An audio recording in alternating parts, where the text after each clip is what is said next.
All right, we're live. I'm gonna call the meeting to order. I've got 17:03. Can we get a roll call? Attendance, just say whether or not you're here. Jeff.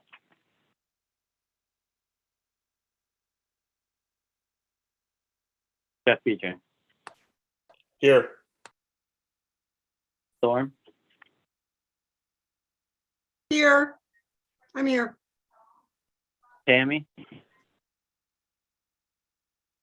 Brian. Patty. I'm here. Lisa. Bryce.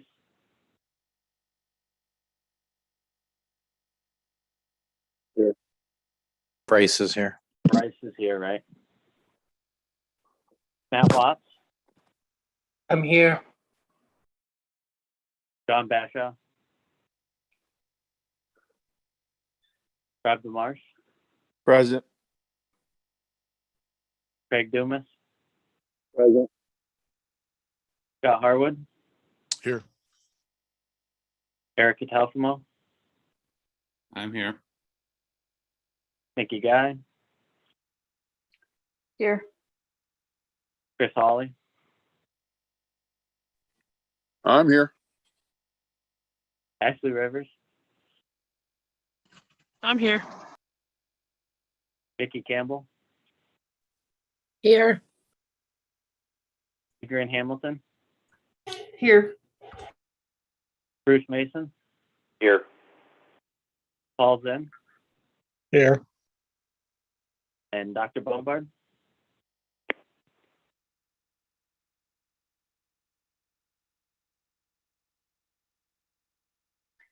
All right, moving right along. I'm going to do the meeting minutes together if nobody objects to that. The October 2021 and the December special meeting minutes. Travis sent those out not too long ago. If I can get a motion to accept those minutes. Anybody? Matt Watts makes a motion to accept the minutes. Got a second? I'll second that. Craig. Craig seconds it. Any discussion on those? Anybody? Any additions, subtractions? All in favor? I can't, not everybody's on camera, so. If anybody objects, please speak now. All right. Moving right along, finance report from Storm and Travis. Travis, you want to give a quick rundown of the finances quick? Sure, yeah, I'll do a quick rundown. I'll turn it over to Storm. We are now in Q3 of our fiscal year, waiting on monies from the state for Q4, Q1, and Q2, which is very similar to last year, during what we were calling the COVID year, with monies, being delayed and tough to get. No different this year, unfortunately. So, we have receivables from the state totaling over $130,000. So I do see a light at the end of the tunnel in that regard. There's a new employee at the Bureau who's working with the contract stuff, and she's very attentive, very detail oriented, and very responsive to our emails. And it seems like things are moving a little faster than what they were. It's not all the Bureau's fault. There's slowdowns all the way up the ladder.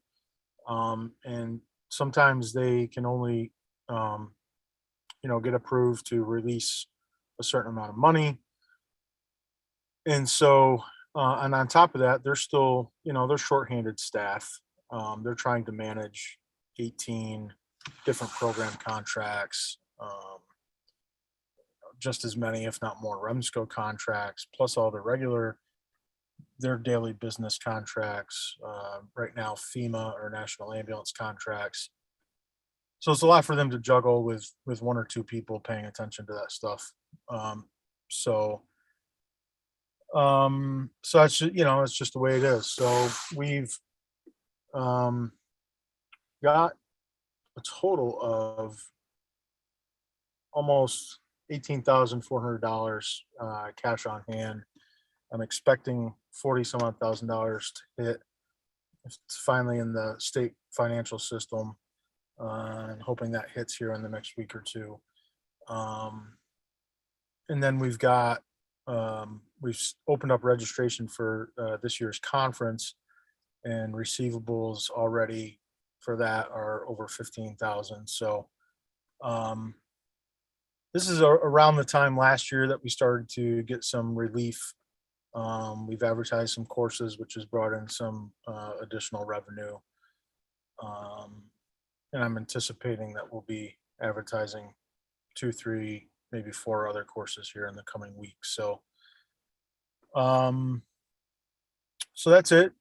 Juggling, we're staying afloat barely at times, but nothing new. It's the same stuff we've been dealing with for years and years and years. So I think the other good news is I've gotten to know, we had a great relationship with Senator Little before she retired. And although I know Dan Steck, it's taken a while to get to know, Dan's staff and Assembly Simpson. I know Matt, but it's taken a while to get to know his staff. So, as we look at the budget and what they're planning for EMS, and as we kind of move forward here in the spring, certainly have contacts if we need it. But that's kind of the 1,000-foot view of finances at the moment. I don't know what Storm has, so I'm gonna pass it to her. So Travis shared with me some of the finances today. So we're going to start looking at these a little more closely and see where we can maybe come up with some cost saving. I'm not sure we can, but we're going to try as we look and we move forward to see when, so that we're not in such a pinch all the time. There are some things that are, deliverables that we don't have a choice about. And I've asked him to share the deliverables with all of us so that we can take a look at what it is we're required to do and what we may be able to do to help kind of lessen the burden for the 2 people that are in the office, if that is what the problem is in getting stuff done. So, I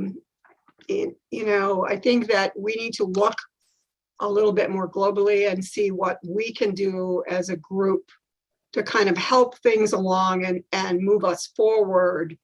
And we're going to talk about some other stuff later in the meeting, but I think that it will be important for us to do this. All right. If we're going to stay sustainable. And that's all I have. All right, thanks, Storm. To Travis. Any questions for either of them? All right, moving right along. Bryce, do you have anything from the Systems Committee? We had some stuff, but we're waiting on paperwork, so I think we're gonna punt it to the April meeting.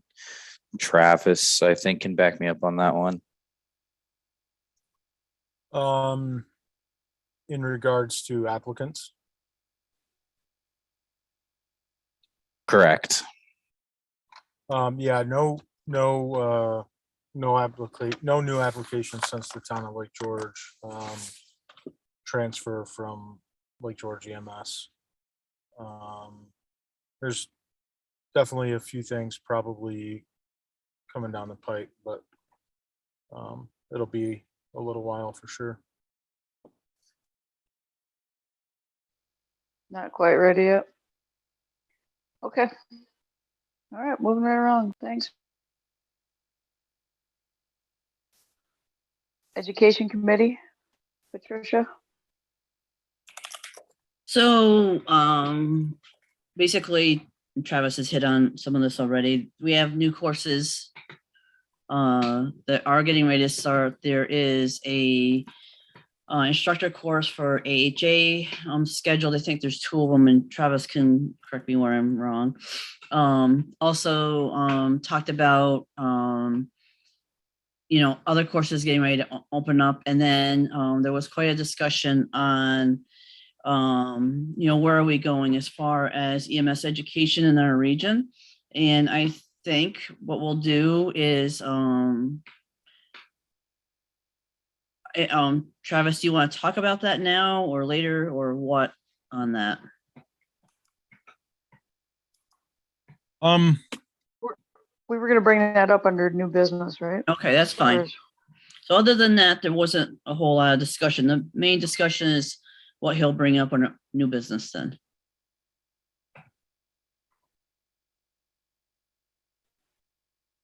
That's good. That's good with you, Trev, right? Yeah, no, absolutely. That's fine. All right, education reports. I don't believe Bruce Berry's on.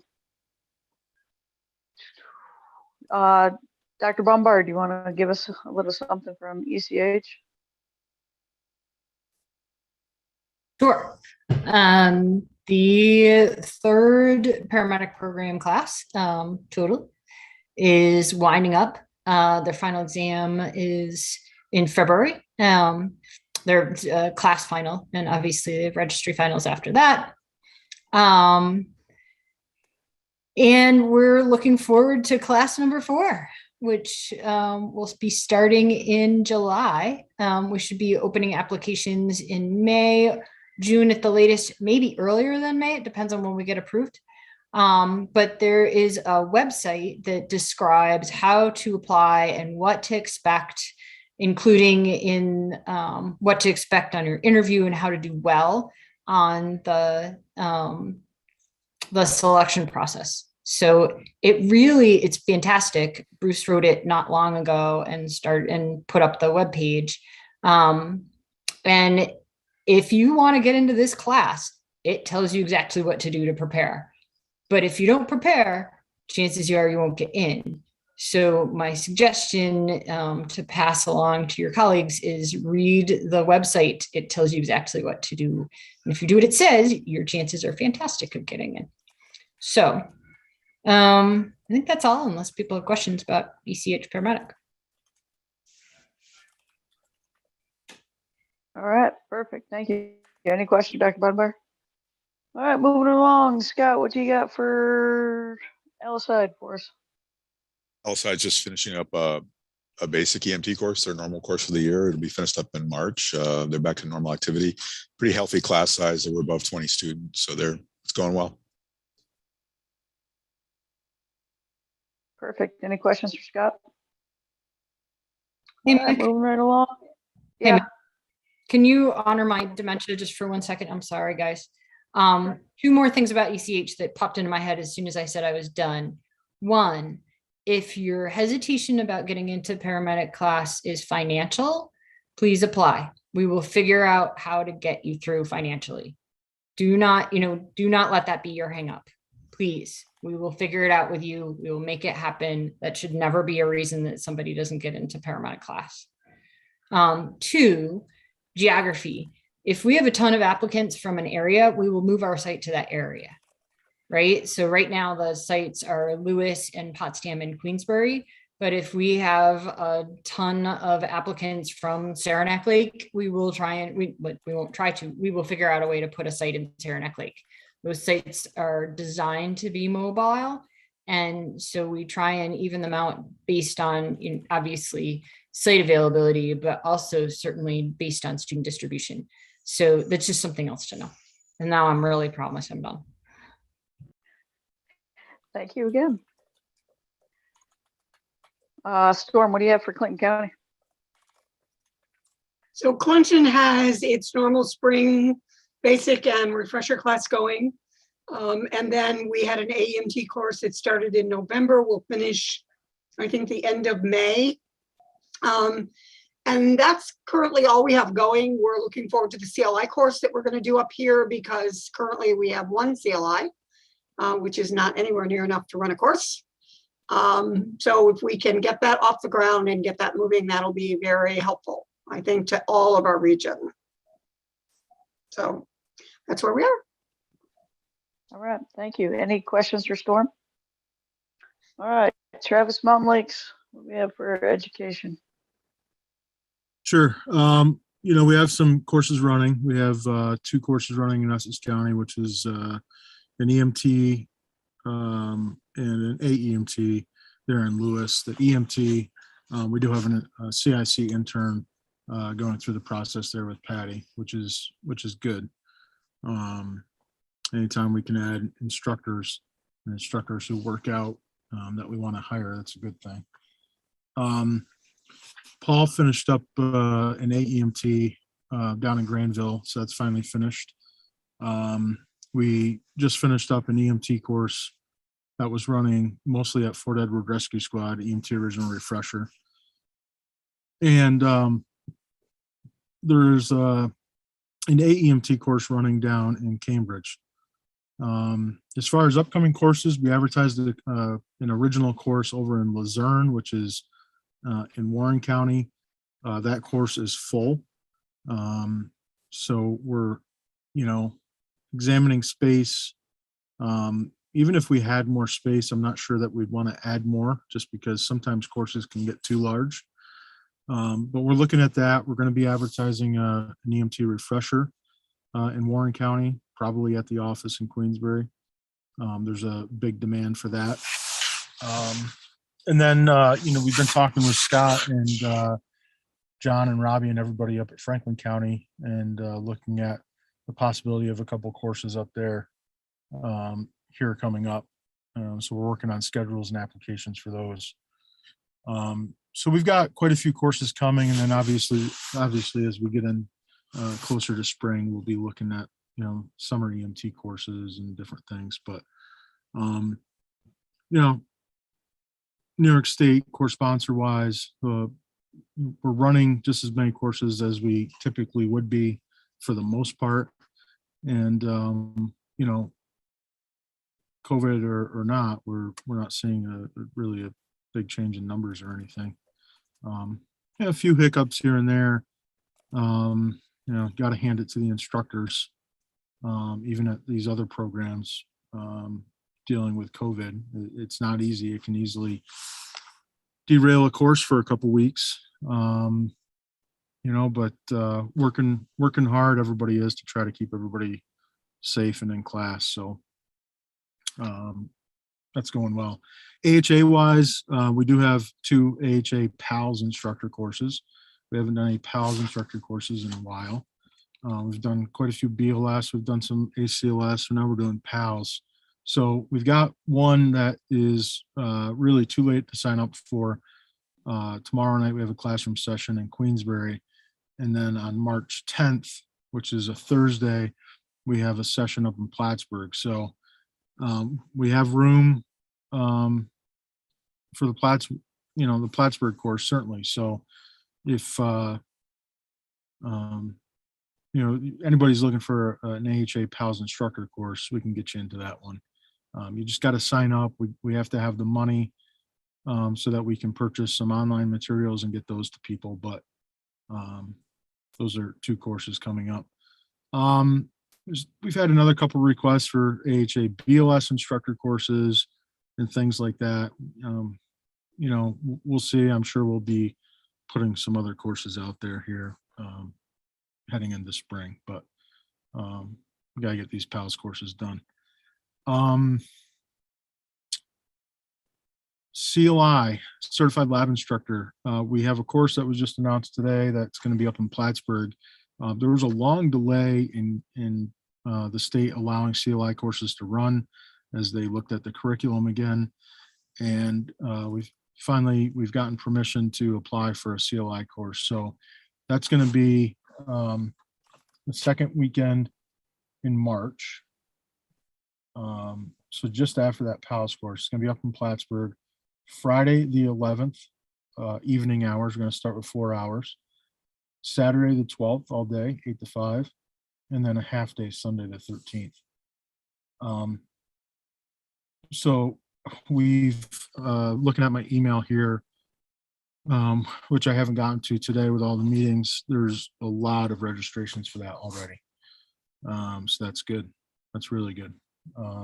So I'll be working with Storm on that. If we have to, maybe Storm and I'll have to put our heads together and figure out what a cutoff number is, but we'll figure out, where we have to do that space wise and everything. But I think that's a good sign.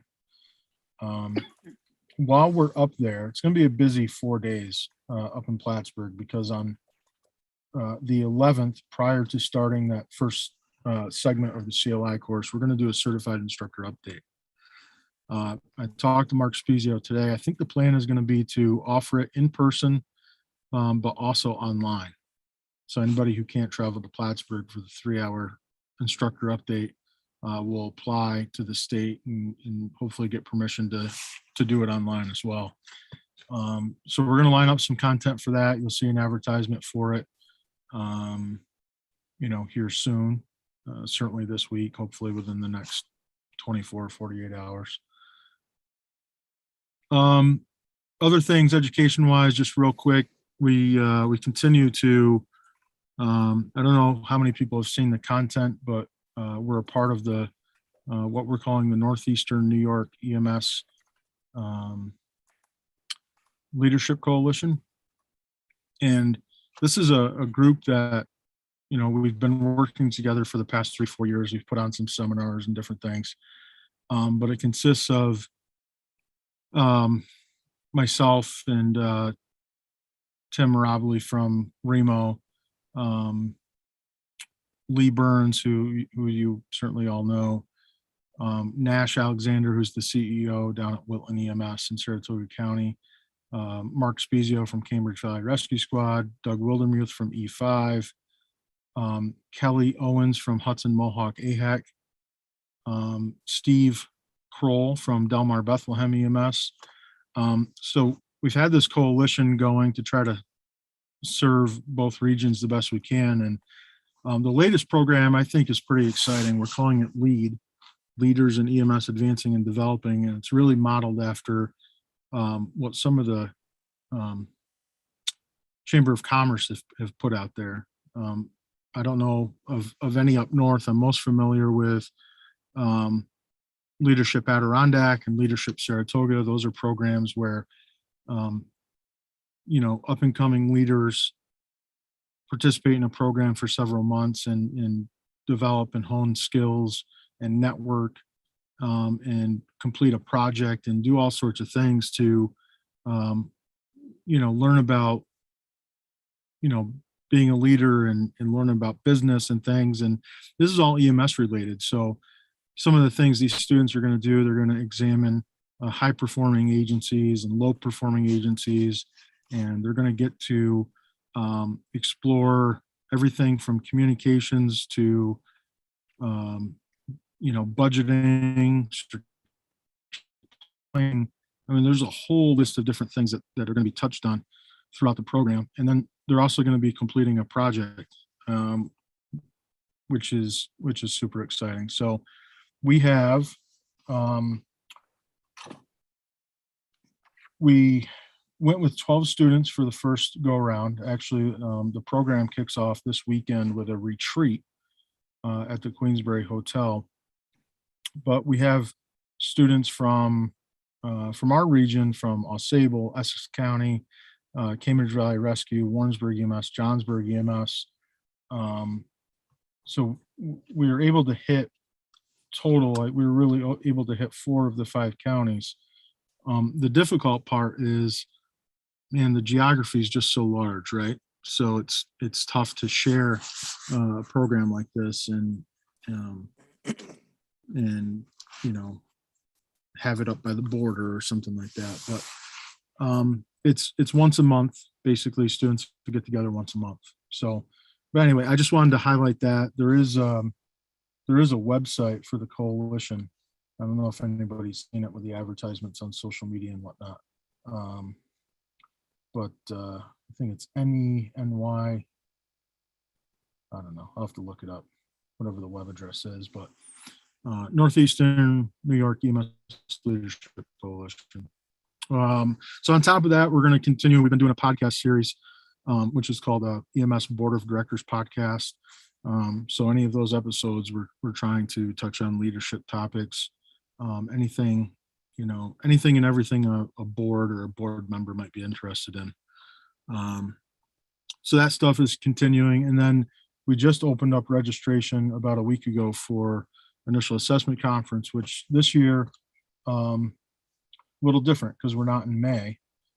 We're going to be up at the High Peaks Resort, which is where we used to be, April 6th through the 10th. Yes, 6th through the 10th, with education on the 7th, 8th, 9th, and 10th. So take a look at that, initialassessmentconference.com. Please share it, get the word out. You're going to see more emails and things going out about it. Really, really good content from speakers far and wide, and some of our local talent as well. So that's about it education wise. Mick, that's all I got, unless people have questions. Any questions for Travis? All right, folks, keep moving right along. We are to the state reports, but from what I understood from earlier today is that Joe and Mary are very busy doing stuff for the state. So unless they snuck on here without me knowing, which I don't see them, there's one caller that's not identified, but I don't see them here. So we'll keep moving. SEMSCO report from Patty. It's an update on the state stuff.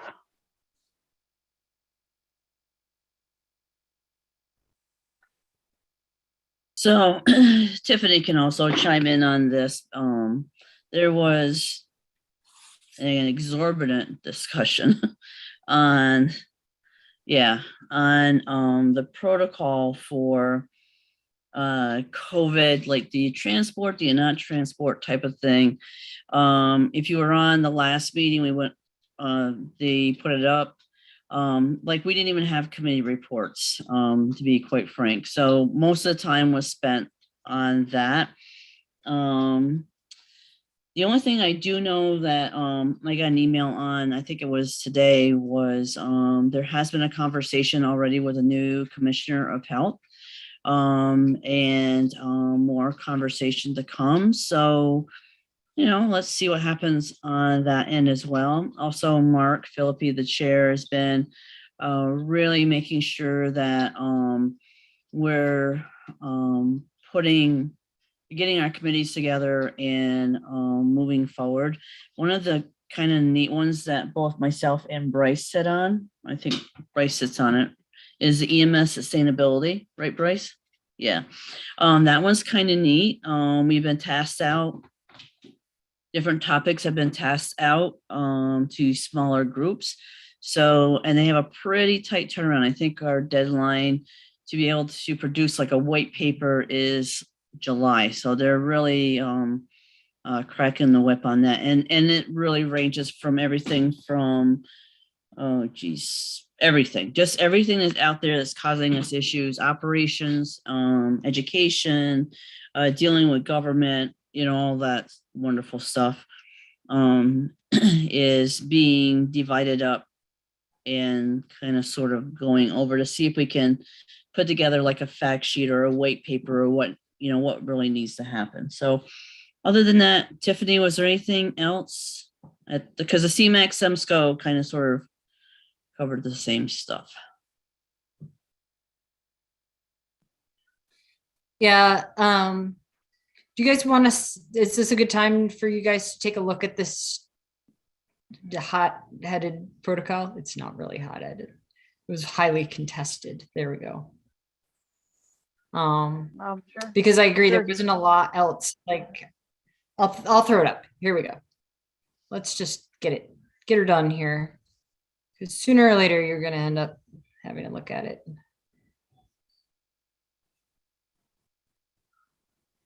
Okay.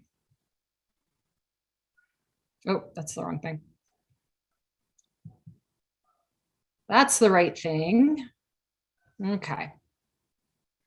So if you guys want a copy of this, just email me and I'll send you a copy. This is the latest iteration of this protocol. You guys have all seen this before, I would assume. This popped up and was initially written towards the beginning of COVID, when we were concerned that every place was going to be New York City, right? Where they were completely overwhelmed.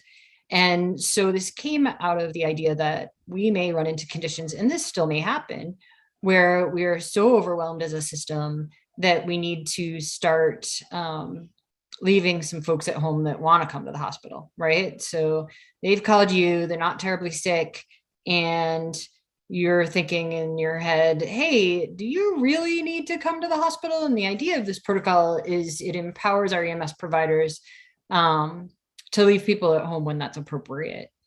It's obviously a pretty conservative protocol because we don't want to leave the wrong people at home. That's really bad. And obviously, if we invoke this, it's going to have to be with some kindness and politeness and judiciousness. How about that? Lots of ness.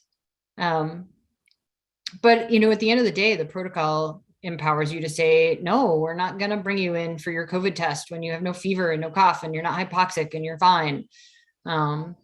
This protocol is currently turned off for our region. It's intended to be used as a light switch sort of protocol. So let's say Glens Falls is completely swamped. The idea is that Ben or Tom or Doug or somebody down there calls me up and says, hey, we're going to use the protocol. And I say, great. And we have a quickie, REMAC meeting. And we say, yep, we just need it in this region. And we turn the light switch on for the Glens Falls area. Or we say, yeah, actually the entire region is swamped. We're going to turn it on for Mountain Lakes entirely and then communicate that. But it's important that we're all sort of familiar with it to get go. And that way, when we turn the light switch on, nobody's saying, what are you talking about? That's no good either. So just email me if you want a copy. And okay. Any that's all. questions for Dr. Bombard on that? Anybody? All right. Thank you, guys. Appreciate it. Any questions for Patty? Beautiful. Let's keep moving. County EMS coordinator reports. Let's start with Scott Harwood. It'll be really quick. We're just focused on getting training going again. We've had a lot of the COVID issues as well. And I think we'll be able to, in the next month or two, get our training program back up and running. Thanks. Thank you. Next, let's do Storm. Clayton County. So we have nothing exciting going on. We're just mushing through the normal stuff. People are busy and that's about it. All right. Thanks. Storm, this says, my sheet says Bashaw, but I think it's Bryce. You're the EMS coordinator now, right? It's me. All right. Essex County is getting heavily involved in planning for the World Games in 2023. So lots of stuff around that, as well as Ironman, if it works out this year, which they're pretty hopeful that it will. We are working on getting training going back in our county as well.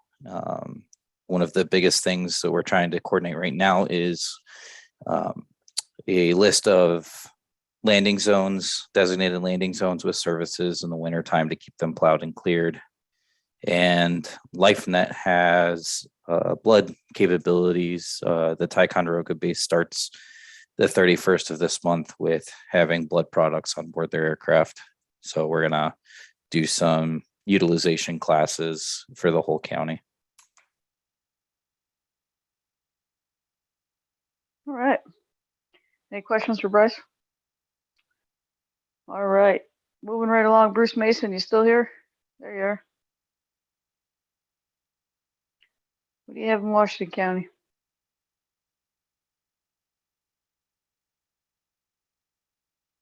Okay, are you ready? We're ready. Okay. So as far as Washington County goes, it's the same as all the other 4 counties. We've all seen our share of increased runs over the last few months here, and I think things are leveling off nicely now. So let's just keep our fingers crossed. But the squads have been doing a good job, and they've also had their share of personnel going from one agency to the other and carrying the virus, and then call off. So that being said, I think we're all holding our own here in Washington County. So that's it, Mick. Thank you. All right, thanks, Bruce. Appreciate you. As far as Warren County goes, we've been having some changes. We actually got a new fire coordinator. Our garage that houses our vehicle was dedicated to Brian LaFleur after his retirement. Ashley Rivers works in the OES office, and she actually hooked us up with getting a LifeNet, is doing a class. I can't remember if it's monthly. I think it's monthly, right, Ash? And I'm It's still working. What's that? Sorry, it's bi-monthly. Right, every And other I'm month. trying to confirm February's date just because of COVID numbers. All right. Thank you. That's you had good turnout for the first one, I believe, right? We had a low turnout. All right. Well, hopefully that'll get better. I know people really haven't been attending trading recently in person. They do like the online option. We also, I'm working on trying to get some health and wellness classes into the county too. But other than that, call volume is going up. We're still kicking around the county EMS can, but no progress on that to this point. That's it for Warren County. Unless you have something you want to add, Travis. No.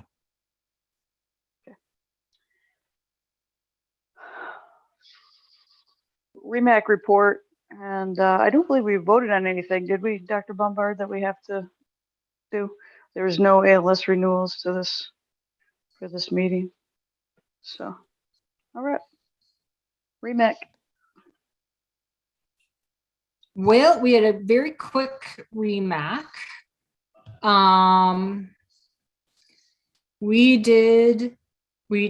talked about the pandemic triage protocol.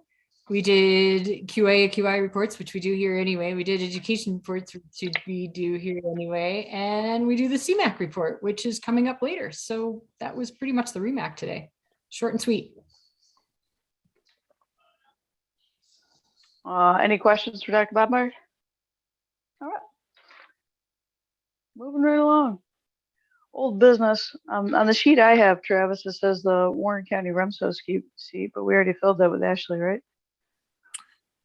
Well, yes, but Chris Hawley is finishing up term 2, I believe. He's shaking his head yes, which is hard to believe. So I left it on there just so that we had a reminder of that, that we're going to have to recruit and appoint somebody at the April meeting. Okay, so for the next meeting. All right, that's on my list. Perfect. Well, thanks for your 8 years, Chris. Greatly appreciated. The Muru app. I think Dr. Bombard, you said there was no more movement on that. You guys weren't even talking about it, right? Some people have Right. downloaded it. Some people don't know anything about it.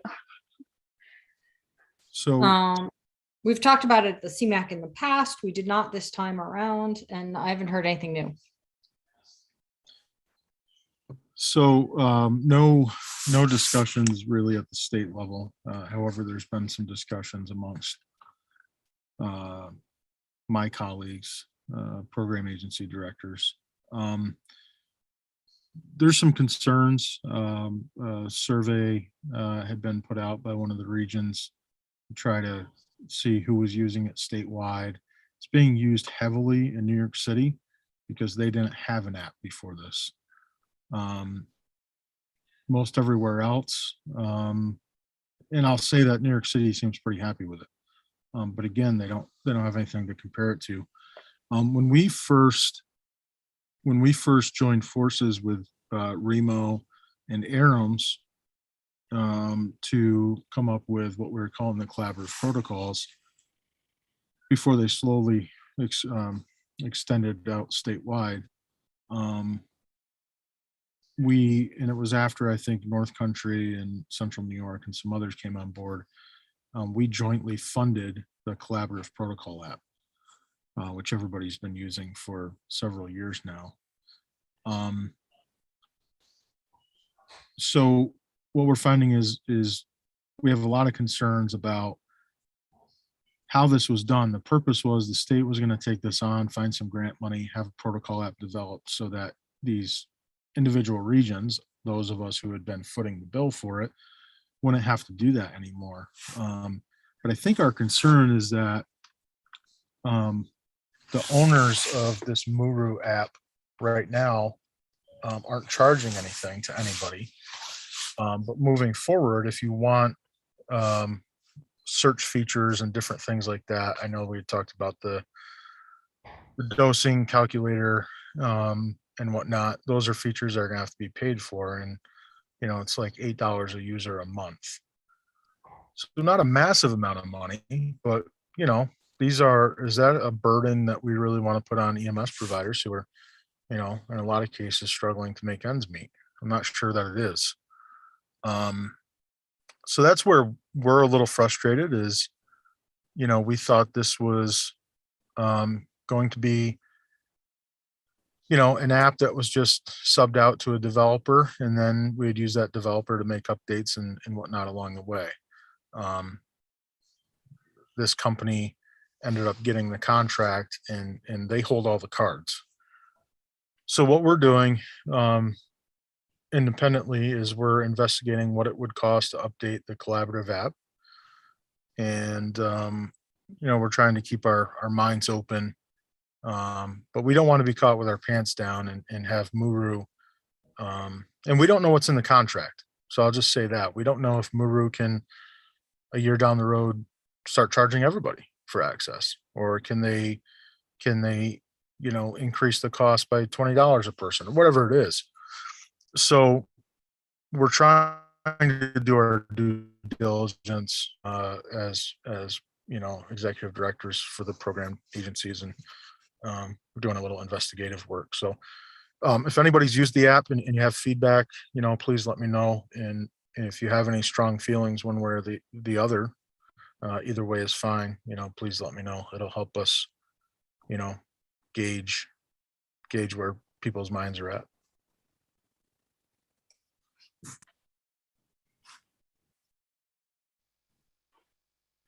Any questions for Travis on that? Has anybody used the app? I know a lot of providers don't even know about it. I've been trying to pass the information on as I see people, but there's a lot of providers that don't even have it downloaded at this point. I have both, and I think that the old app is significantly more user friendly.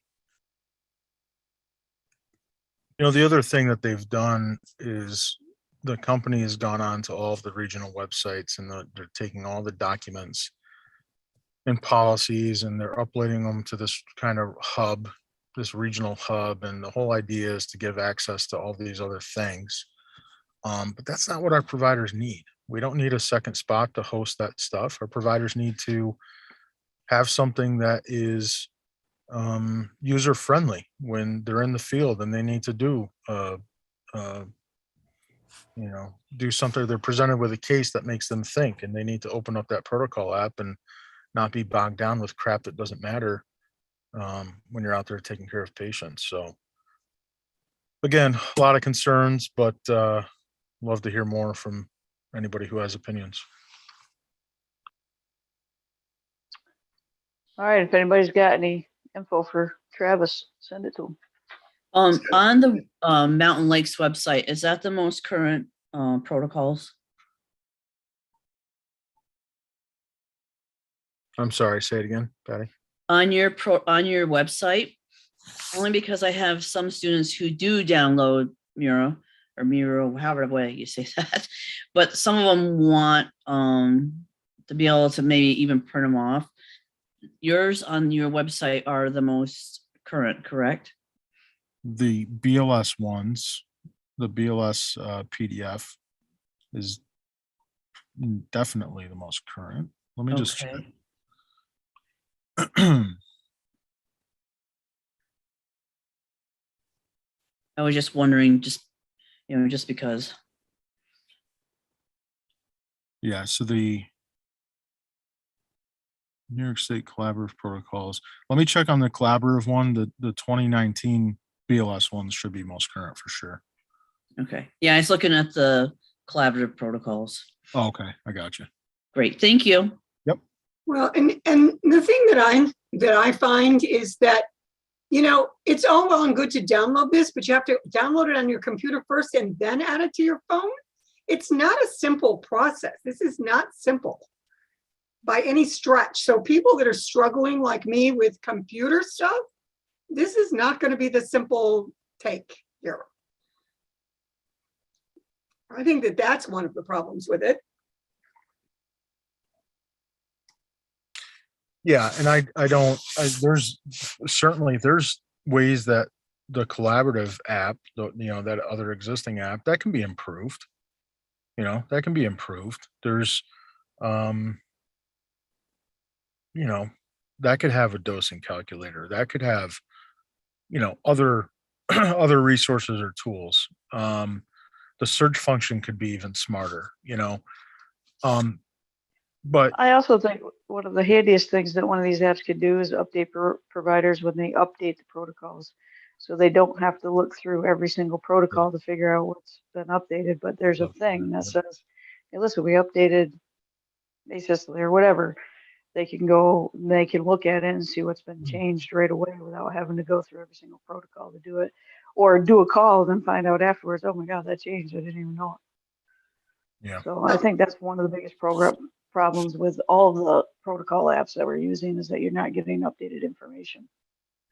Well, and part of that is because we don't date them. I think if we dated the protocol when it was finished and when it was put in the app, we would have a better idea of what the time framing was. I think that without a date on any of the protocols, you don't know how old they are. You don't know when it was last updated because they aren't dated. I mean, the protocol app itself may be, the collaborative protocols may be updated, but as you go into certain ones, they may not have been updated.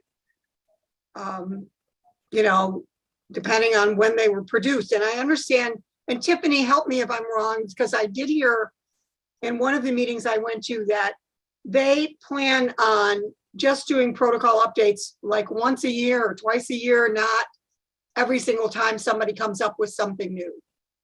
Is that what they planned on doing? My understanding was sort of the opposite, was that we would have these rolling updates that wouldn't be just once a year. So I'm not sure. I think what you might be thinking of, But I agree.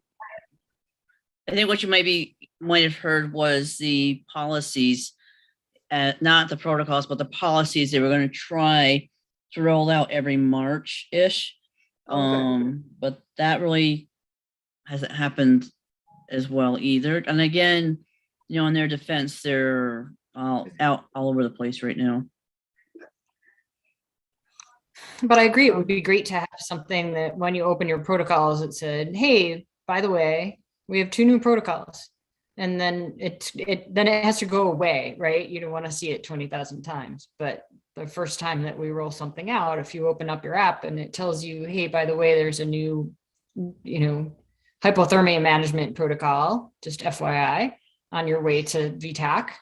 How about you look at that later when you have time? That would be great. That's a great suggestion. Seems Right. easy. Well, right now, when you go into the old protocol app, it just says updates available, but you have no idea. You download the updates, but you have no idea what is, without reading every single protocol, what's been updated.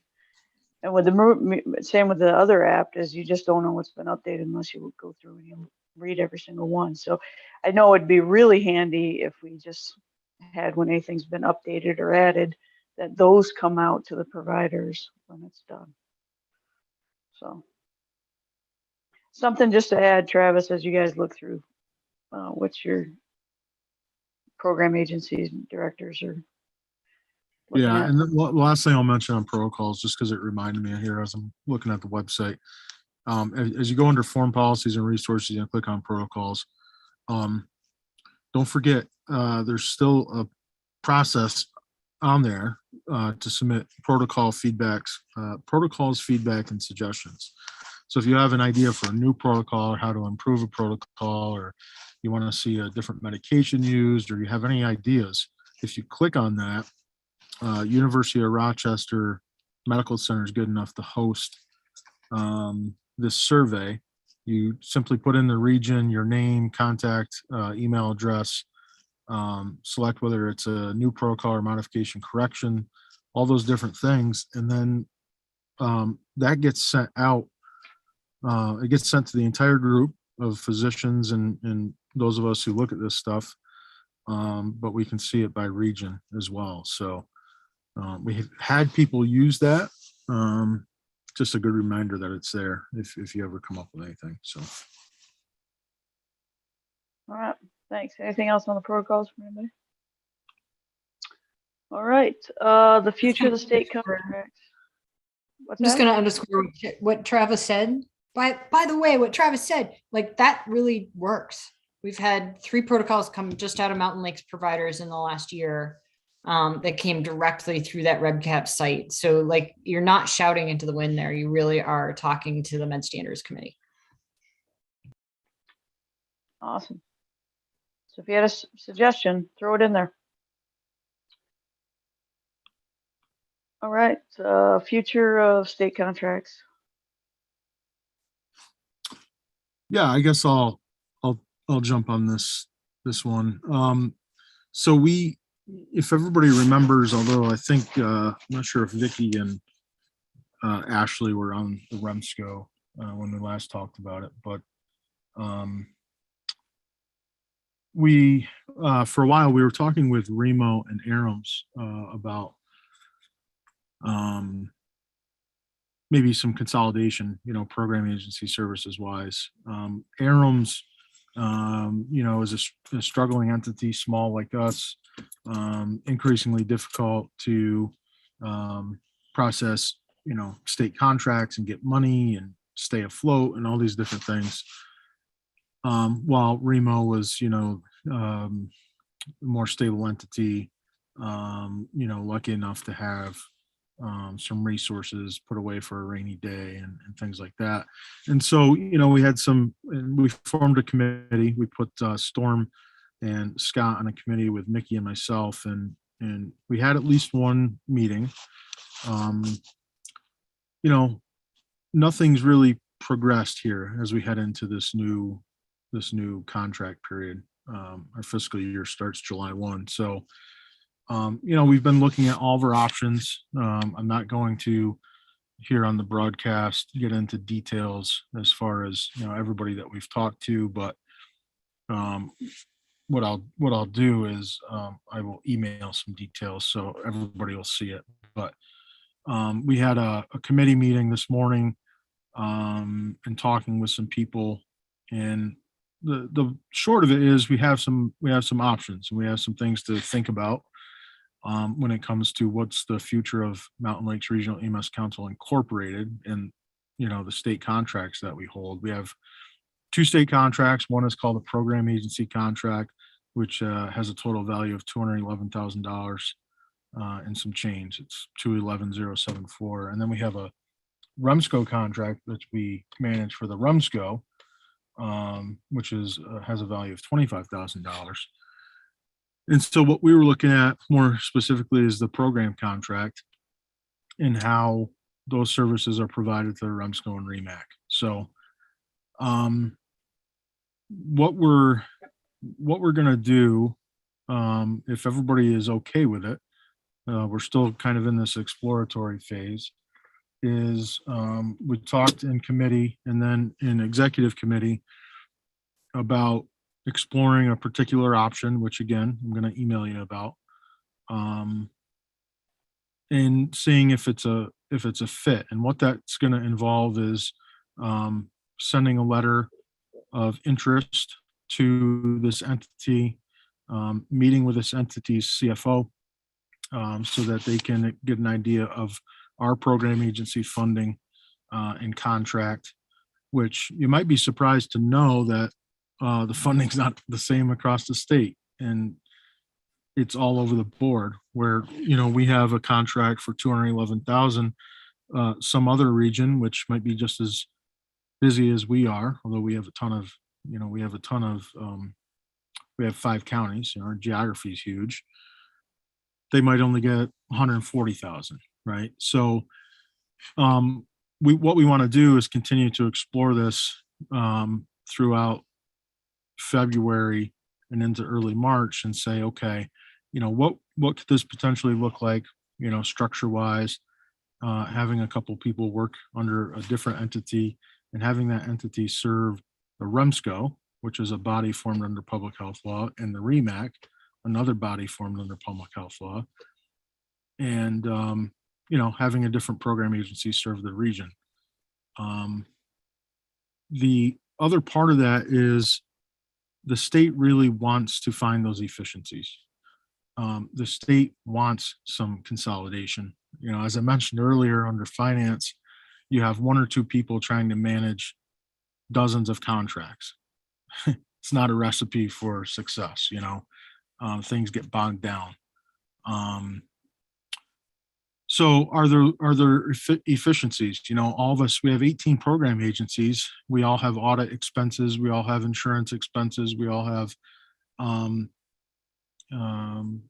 maybe, well, we're probably all understaffed, but, what are those areas that we could possibly, save some money in, and allow money to be freed up to go towards more services and supporting the REMSCO and the REMAX missions. That's important, especially when the funding hasn't changed in over 20 years.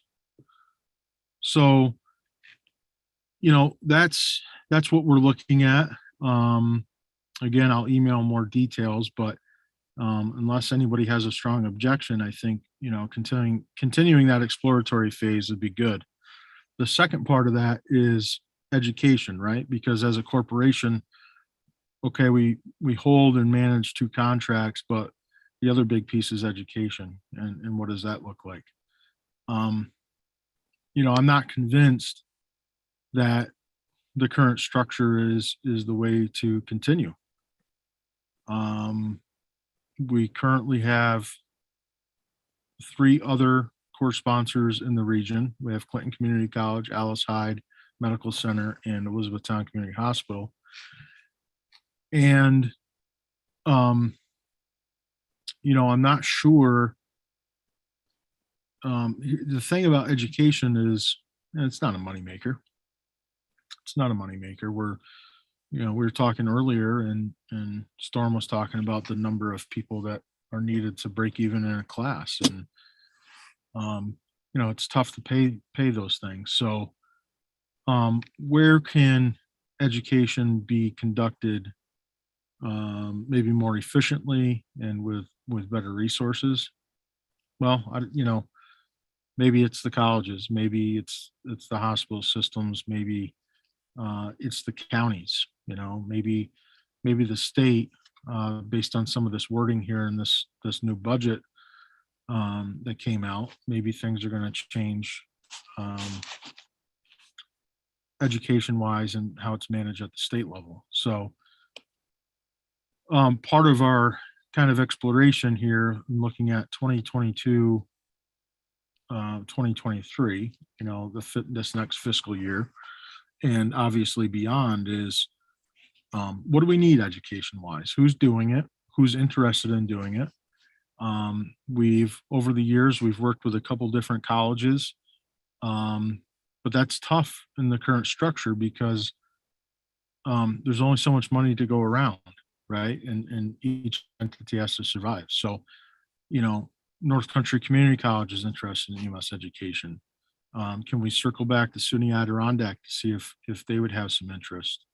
Can we talk to the counties? Can we see what the existing entities that hold core sponsorships have planned for the next 3, 5, 10 years? And really, dive into what we need to accomplish and collectively put our heads together and come up with the best model. And so what we're going to do, again, unless anybody has any objections, we're going to send out an invite to some stakeholders, which is going to consist of the current core sponsor administrators, our county EMS coordinators, and maybe a physician or two, and the entities that we think might be interested, such as North Country Community College, and pull together a stakeholder meeting to start talking about this and seeing what the future might hold. So that, in a nutshell, I know that was long-winded, but that's where we're at. We want to, before this new contract period, have some clarity as to what's ahead. And it's the same thing I tell EMS agencies. Okay, it's the current model is not always sustainable. And if you're not willing to listen and try to be collaborative and be open to consolidation, we're no different than these nonprofit EMS agencies that are struggling. The funding's not there. So what model can we implement to make things more stable and allow us to focus on providing services to the REMAC, REMSCO agencies and providers?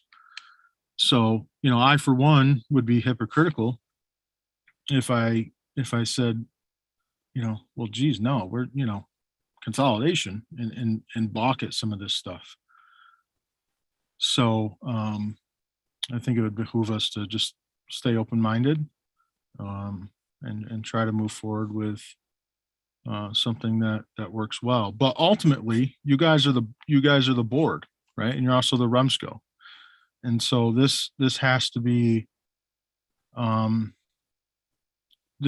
has to be done in a way, if anything's going to be done, with you guys at least being in the know. So I guess this is where I shut up and see if anybody has anything to say or has any thoughts. And I realize that's difficult when you don't have all the details. But again, I prefer to send more details by email to avoid We're talking about two separate things, right, Travis? Yep. We're talking about the program agency stuff separate, merging that.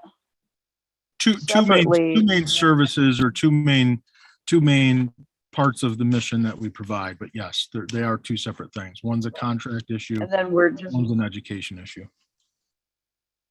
right, the program agency stuff is to merge with another entity, but the education stuff is to explore our options to get a more stabilized system for education from the way I understand it. Yes? Right. Okay. So kind of two different things, but do we need a motion to continue to explore the program agency stuff? Is that what we talked about in executive committee? That's where I thought we were going with that. Yeah, I'm not sure we need a motion. I think if it's documented in the minutes and maybe To continue moving forward with that. yeah, I just Okay. it's probably nothing we need to vote on unless you really want one. I think it's more of a, hey, this is the latest. If anybody has any objections, especially once you There's any read firm through, objections to us continuing we'll to do move so. forward with investigating these situations, please speak now and let us know if you have any objections to that. And also, with that said, executive committee, Bryce, Storm, Mickey, if you have anything to add, please add. And then we also talked about it in the education committee. And Scott was on the call this morning with another entity. So, please, so if you have anything to add, please add it. I think there's a lot of details we need to look at, and we just making sure that whatever we do fits the needs of our entire region and all 5 counties, because we are very different from one county to another. So just making sure that wherever we go, that we don't lose anybody along the way. I think that's what the important thing, and all the services that are being handled the way they need to be handled. And anything that makes our education system better, I'm all for that. That we can provide more education, get more classes out there, and try to get more providers as best we can. So, I mean, that's my take on it. But if there's other options or people have talked to people, I mean, send your ideas forward, via email, call Travis, call me, call Storm, call Scott. Let us know what your thoughts are.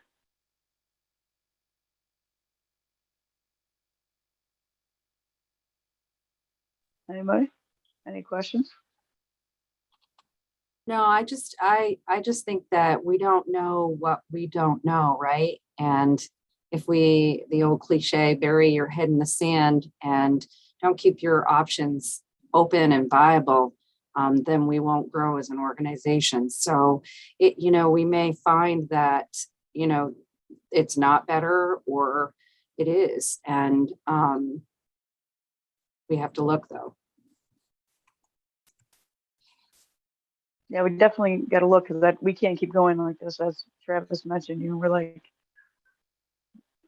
getting paid is not an easy task. We need somebody a little bit more financially stable for that program agency. So I think it would really help, but I want to make sure that we're exploring all our options too, right? Anything else? Any other new business? Comments, questions, concerns? All right, Travis, if you have nothing else. I have a couple of questions. So, Travis, we have not updated a couple of things in a while. So there are no updated minutes on our website. There are no provider lists. There are no preceptor lists on our website that we can access easily. Is there any way we can work on getting some of that stuff updated so that we have some accurate people? So like, I know there's a ton of people who have left our service, and I kind of know who people are, but there are always people who slip through the cracks. So it would be helpful, I think, for all of us across the counties, particularly the coordinators, to have those lists if we could work on somehow getting those updated. And I know it's just you and Zach in the office, but let me know what we can do to help you, so that we can get these things back up and running. I think that one of the difficulties we have sometimes is knowing who our providers are. I see them fairly frequently in the hospital, but if I don't work in the hospital, I wouldn't know half of the people.